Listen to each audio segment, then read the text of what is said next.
cicatriz, exposta na pele como troféu, esculpida em rituais, orgulho na alma do guerreiro, essa herança dos tribais, por muito tempo a religião proibiu.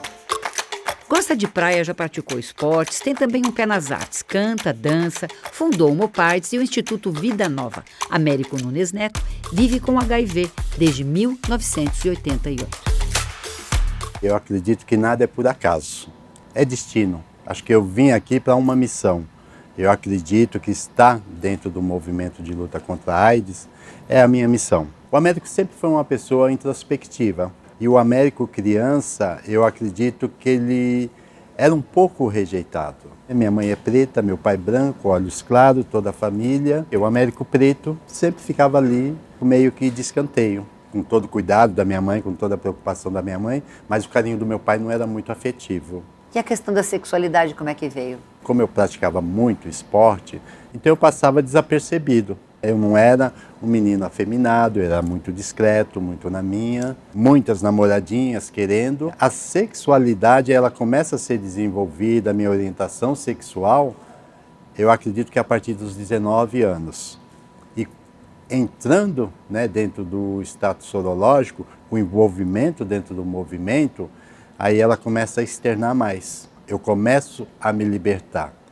Eu começo a não ter problema a falar da minha orientação sexual, da minha vida sexual. Em 1988, eu tinha um companheiro e na época, assim, 1, 2, 3, eu sou muito de 1, 2, 3, indo para o trabalho, resolvi parar numa unidade básica de saúde e fazer o bendito teste. Sem mais, sem menos. Deu um estalo, desci do ônibus e fui.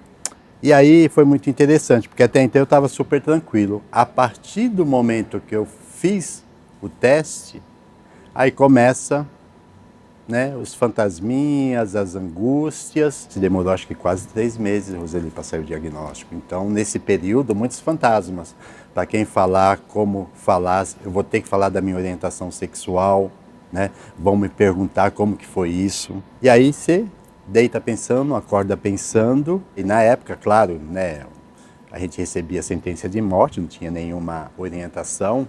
Você está com AIDS e não tem perspectiva de vida e talvez 3 meses. Quem te deu o diagnóstico médico? Foi uma médica, não esqueço o nome dela até hoje, doutora Vera. E aí é bem aquela música, né? Meu mundo caiu. Para onde, né, que eu vou caminhar? Para quem que eu vou falar? Ninguém me acolheu, Roseli. Mas também depois de um certo tempo que eu contei, eu criei coragem. Foi para minha amiga Lucinéia, né? Trabalhávamos junto com decoração. Ela não externou o sentimento dela. Falou, Américo, né, eu estou aqui com você, né? Vamos continuar trabalhando junto. Graças a Deus eu sempre tive uma mente muito boa na perspectiva de trabalhar os meus problemas. Eu acredito que pelo fato da minha infância, então eu mesmo era meu porto seguro. Então eu comecei a administrar isso. Na época eu praticava muito esporte, trabalhava como freelance, com decoração de vitrines, foquei no trabalho. Nós estamos falando de um momento que não tinha medicação, né? Não tinha medicação, não tinha nada, Roseli. E eu, muito preocupado, eu comecei a buscar medicação alternativa, Complexo B, né, levedo de cerveja, guaraná, né, não bebia, não fumava, né, então tudo isso também ajudou o meu organismo. E depois de 1 ano, eu tive conhecimento de uma instituição, né, em São Miguel Paulista. E aí eu fui procurar essa instituição, que era o Projeto Esperança de São Miguel Paulista. E na época, eles faziam visitas domiciliares. E as pessoas estavam morrendo. As pessoas largadas, abandonadas, né, já desenvolvendo a AIDS, sarcoma de Kaposi, né, escárias. Esse era o público da época. Eu, graças a Deus, eu não estava nesse processo. Recebi acolhimento, recebi essa visita domiciliar, e quando eu recebo essa visita domiciliar, que foi do enfermeiro Nogueira, grande amigo, eu comecei a perceber que eu tinha mais a oferecer, né, naquele momento. E aí eu me coloquei à disposição para trabalhar como voluntário na instituição. Houve uma preocupação, não digo rejeição, mas uma preocupação, porque a diretora na época, a irmã Gabriela, uma irlandesa, ela, não, Américo, você não pode ser voluntário, você tem AIDS. Eu falei, como, Gabriela? Mas eu quero ajudar. Então tá bom, vamos trabalhar na área administrativa. Então, eu sempre muito desafioso, fui para a área administrativa. Era uma sala, 3x3. Ali acontecia tudo naquela sala. Era um espaço cedido pela igreja, a matriz de São Miguel. Eu já tinha conhecimento da área administrativa, comecei a ajudar, a pensar cadastro, essas coisas todas, mas eu queria fazer visita. Eu queria cuidar daqueles que estavam precisando. E ela achando que eu ia me espelhar, que eu ia me sentir mal, e ela sempre, com essa resistência. Mas consegui vencer essa resistência e comecei a fazer visitas domiciliares. Pessoa abandonada num quarto, no fundo do quintal. O único medicamento que a gente tinha para essas pessoas que já estavam muito debilitadas era o soro fisiológico. A gente levava o soro, pendurava no varal, colocava a pessoa para tomar um sol, dava banho. E isso foi me fortalecendo. E aí a necessidade cada vez mais, mortes, 3 velórios por semana. Então eu falei, não, eu preciso buscar informação. Foi quando eu soube que estava surgindo um movimento de AIDS. E aí o Projeto Esperança, na época, falou, Américo, você não quer participar dessas reuniões? Eu falei, bora lá, eu vou participar. Chego nessa reunião do movimento de AIDS, que era o Fórum de ONG AIDS do estado de São Paulo. Eu não conhecia nada do contexto, mas eu estava lá com muito interesse e ávido de absorver essas informações. E aí eu começo a me envolver. E aí eu penso que esse buscar conhecimento, mesmo eu apoiando outras pessoas, mas eu acho que no fundo eu estava buscando apoio para mim. Quando eu começo a entrar na instituição e no movimento e ter essas informações, aí eu começo a passar informação para os meus familiares. Olha, eu estou sendo voluntário numa instituição que trabalha com pessoas que têm AIDS, eu estou dando um pouco do meu tempo. A revelação do meu diagnóstico aconteceu muitos anos depois, que aí eu comecei a ser uma referência para entrevistas. E aí minha primeira reportagem com visibilidade, sem mostrar a cara, porque algumas pessoas na época não mostravam, por conta do preconceito, discriminação. Eu fiquei muito surpreso também, que eu não recebi nenhum tipo de preconceito. A primeira pessoa da minha família que eu contei foi para minha mãe. A minha mãe é analfabeta, e aí eu falei, mãe, eu preciso conversar com a senhora. Minha preocupação maior era em ela perguntar, porque eu já tinha passado informações sobre o HIV/AIDS para eles, perguntar como que seria isso, porque até então ninguém sabia da minha orientação sexual. E aí eu contei e eu fiquei chocado, porque não houve nenhuma reação. Olha, eu tenho AIDS, não tem tratamento, não tem perspectiva de vida, E não houve nenhuma pergunta, não chorou, Ela se recolheu e foi cuidar da vidinha dela, fazer os afazeres do dia a dia.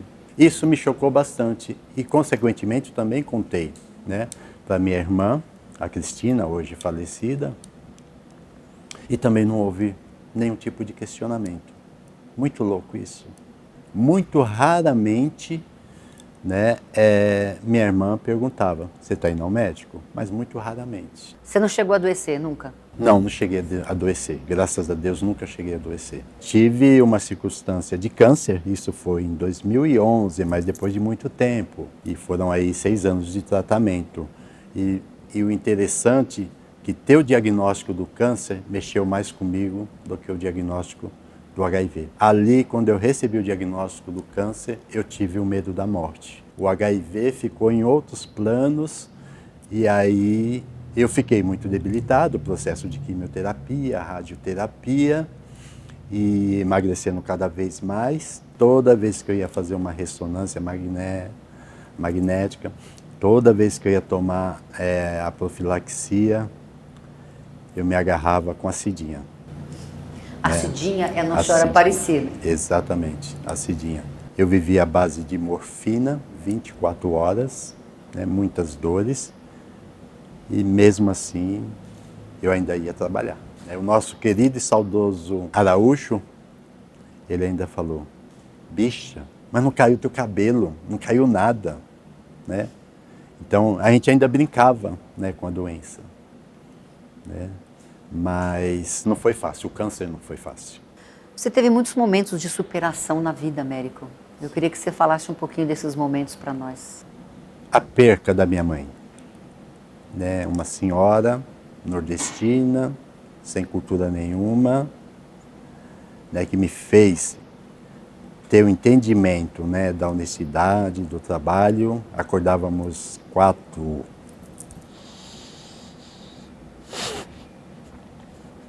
Desculpa. Fica tranquilo, tá tudo bem. E aí? Aí a tua mãe? E aí a gente acordava 4 horas da manhã, naquela neblina, naquele frio, para ir para a chácara, comprar verduras, legumes, para... Vender. Muito sofrida, ela foi meu porto seguro. E não chorei a morte dela, né, com problemas de insuficiência renal, né, e outros problemas de saúde. Enfim.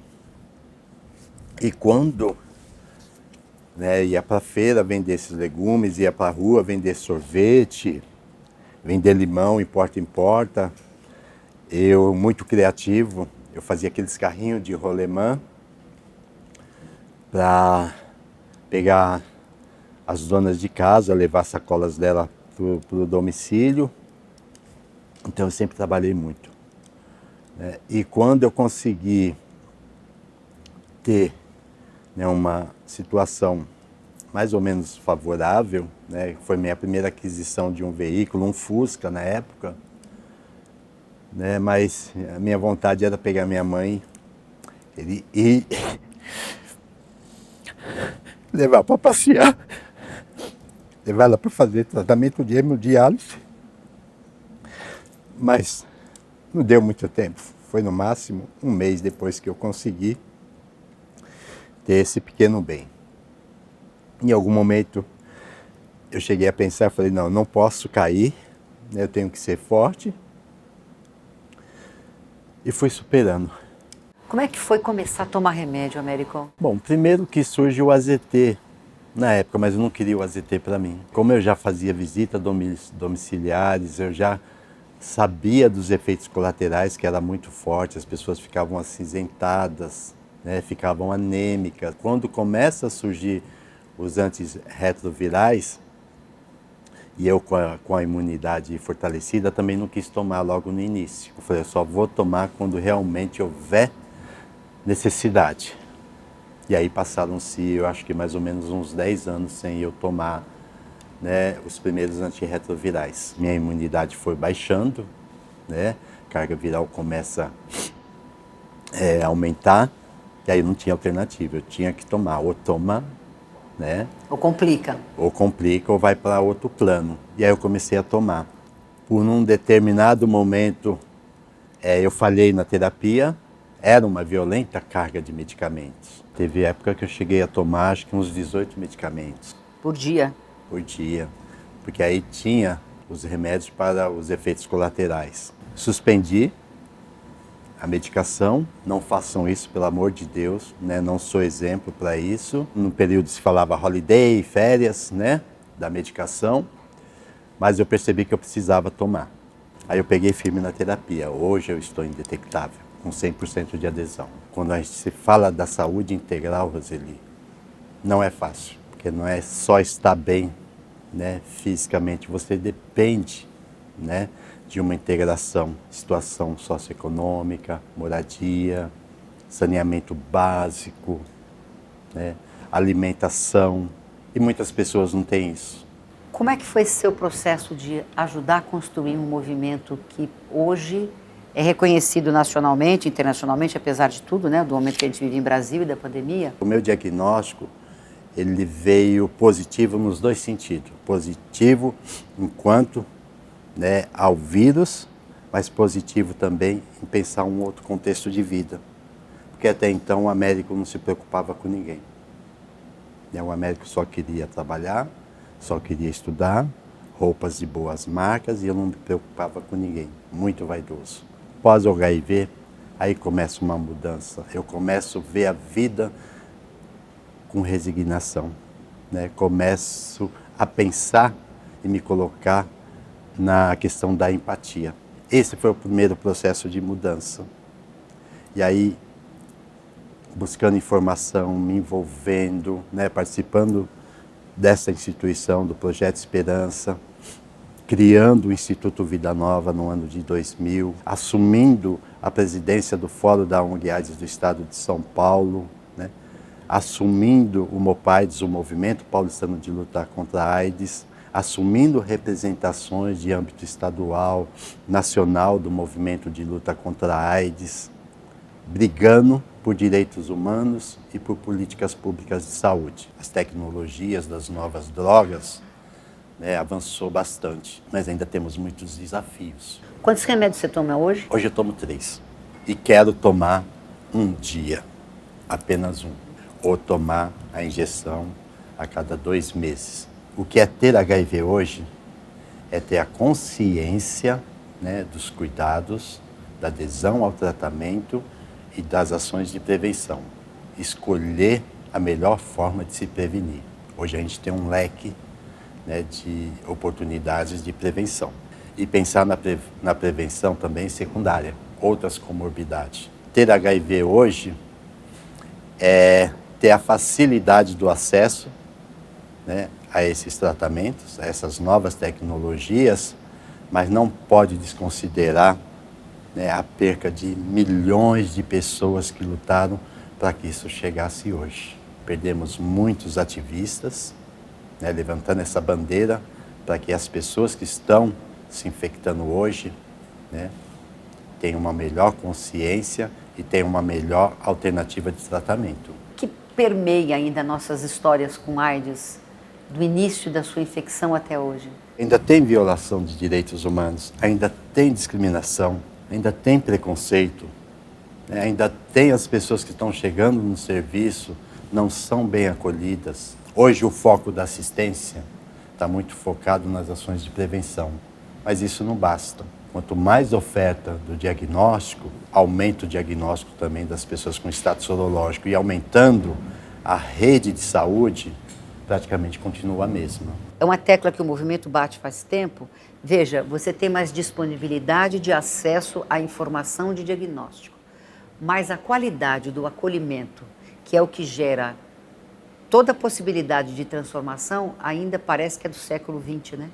Exatamente, Roseli. E hoje a gente ainda tem nos serviços, né, a questão de muito abandono de tratamento, né, a dificuldade de vinculação dessas pessoas no serviço, principalmente das pessoas trans e das travestis, que elas, a partir do momento que elas pisam no serviço de saúde, elas são olhadas com olhares discriminatórios. Por várias vulnerabilidades que elas já enfrentam, ainda até o acesso à saúde, elas não conseguem em razão disso. Quando busca e consegue chegar no serviço, já chega com comorbidades. Como mudar isso, Roseli? É uma pergunta que parece fácil, mas não é. Né? Porque a gente tem uma política de saúde que está falha. A gente tem uma política de assistência social que as duas não dialogam. É cada um no seu quadrado. Né? A saúde não dá conta de atender as necessidades da pessoa vivendo na sua integralidade. Precisa envolver outras pastas. Então, o grande desafio, por mais boa vontade que a gente tem do fortalecimento do SUS, do nosso Sistema Único de Saúde, ele é lindo e maravilhoso no papel, Roseli. Mas na prática, no dia a dia, não é. Porque o problema não está no SUS, o problema está na gestão. Quem está fazendo a gestão do SUS e não está fazendo bem feito. Nós temos a EC 95 que está congelada na emenda constitucional, que congelou os gastos da saúde. Como é que você vai avançar na integralidade dessas pessoas? Faltando recursos humanos, médicos, equipe técnica. Vivemos aí o tempo da pandemia, 2 pandemias. e que a saúde mental das pessoas está extremamente fragilizada. O que se sente de mais difícil nessa pandemia, quando a gente fala da história que nos une, que é a pandemia do HIV? Um primeiro aprendizado que a gente trouxe logo no começo, né, da Covid-19 foi a questão que começou a se falar em grupos de risco. De novo. De novo, as pessoas não têm noção, né, do quanto essa palavra gera estigma e preconceito que a gente vivenciou no movimento de AIDS. Então a gente começou a combater, né, essa questão. Não vamos falar em grupo de risco novamente, não podemos deixar que a Covid traga essa questão novamente, porque isso traz um dano muito sério para as pessoas. O movimento de AIDS tem que se reinventar, Américo? Precisa se reinventar. E por quê, Roseli? Né, eu digo por mim, né, porque eu confesso que eu estou cansado. Né, são praticamente 33 anos nesse movimento e tem hora que eu não tenho forças. Né? E eu acredito que tem outros ativistas que também, né, estão cansados. E aí a gente acaba sendo burocratizado, né, porque a gente começa a fazer um ativismo diferente, né, na elaboração de projetos, execução com foco em direitos humanos, prevenção, assistência, novas tecnologias. É uma maneira de fazer ativismo, mas o ativismo, né, que a gente estava acostumado de ir para as ruas, engajamento de pessoas, envolver mídias, etc. e tal, isso quase não acontece mais. A gente não consegue formar novas lideranças. Será porque já tem tudo à mão? Ou será porque a forma de ativismo mudou? A forma de ativismo, Roseli, mudou. Mas essa nova mudança vem por meio das redes sociais, que é importante. Temos vários produtores aí de conteúdo nas redes sociais que falam da sua experiência de viver com HIV, falam da importância, né, deste ativismo em redes, mas tem muitas pessoas que não acessam a internet. O Brasil é gigantesco. E essas pessoas que não têm um celular? Como que essas informações vão chegar nessas pessoas? Né? As ONGs estão sendo cada vez mais burocratizadas, cada vez mais exigências de documentação. Muitas se fecharam. O recurso financeiro diminuindo cada vez mais. Éramos considerados o melhor programa de AIDS do mundo? Foi ótimo, foi beleza. E isso traz um bônus, mas traz um ônus também, porque as agências internacionais começam a deixar de investir no Brasil. Então é uma sucessão, né, de processos que o nosso ativismo, que a gente estava acostumado, que precisa mudar, não sei como, está diminuindo cada vez mais. Américo, o que a AIDS te ensinou esse tempo todo? A AIDS me ensinou a viver, Roseli. A AIDS me ensinou a olhar as pessoas com um olhar, né, de acolhimento. O que você quer falar olhando ali para aquela câmera, para a sua câmera, para as pessoas que vivem com HIV e AIDS? Tome conhecimento do agravo dessa doença e faça adesão ao tratamento. A adesão ela é fundamental, né, mas é importante também levar informação para outras pessoas, falar sobre HIV no seio familiar, nas escolas, aonde tiver oportunidade de falar a respeito. Hoje, né, ainda temos discriminação. E a pessoa falar do seu status sorológico é um processo que a gente respeita. Eu também não posso ter meu diagnóstico hoje e sair ventilando. Cada um tem a sua forma. Mas o primeiro passo é absorver essas informações, fazer adesão ao tratamento, mas pensar também nessa fortaleza de ter a oportunidade de falar a respeito para outras pessoas. E falar sobre HIV para outras pessoas não precisa revelar o seu diagnóstico HIV positivo. Isso é muito importante também. Tem várias formas, assim como eu fiz com a minha família. Fui levando informação, não falei do meu diagnóstico. Falou quando pôde falar. Exatamente. O que você quer falar para as pessoas que não têm HIV? Cuidem-se. Hoje a gente tem uma opção, né, de métodos preventivos. Não pense que a responsabilidade de usar o preservativo está na outra pessoa.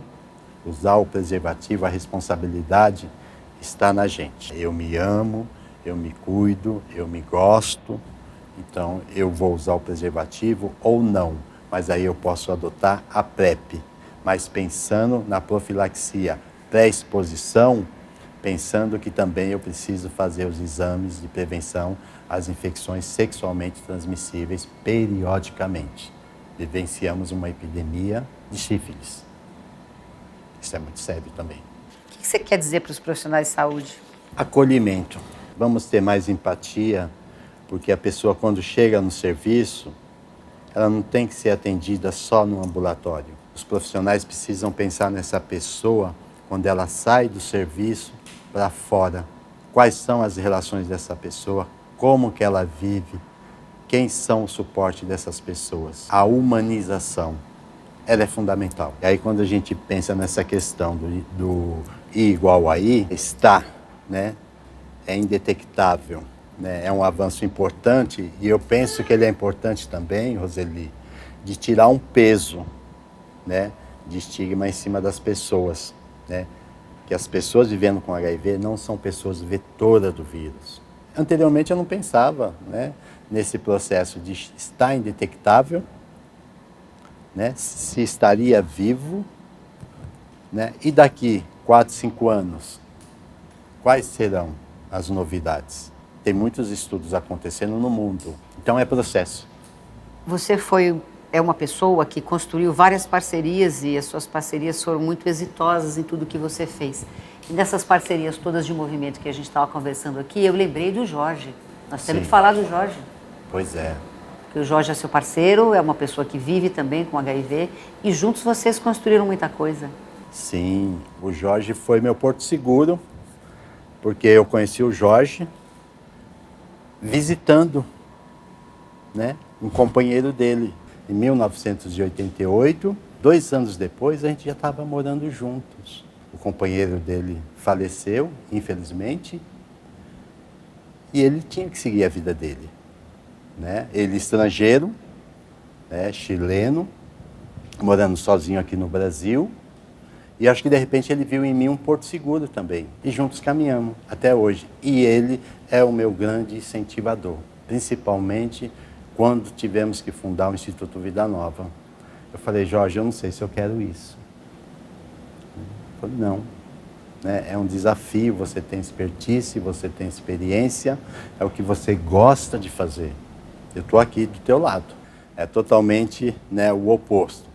Ele muito zen, muito tranquilo e eu muito estouradão. Sempre fui assim. E isso no movimento também, eu não sei se me traz coisas boas ou coisas ruins, porque eu não estou ali, né, para agradar o governo, não estou ali para agradar a política, né, eu estou ali para exercer o controle social. Então, eu falo o que eu penso, eu aponto as deficiências, eu aponto as necessidades, mas deixo claro que eu estou ali para caminhar junto, não faço, né, conflitos de interesse, né, eu sei muito bem qual é o meu papel.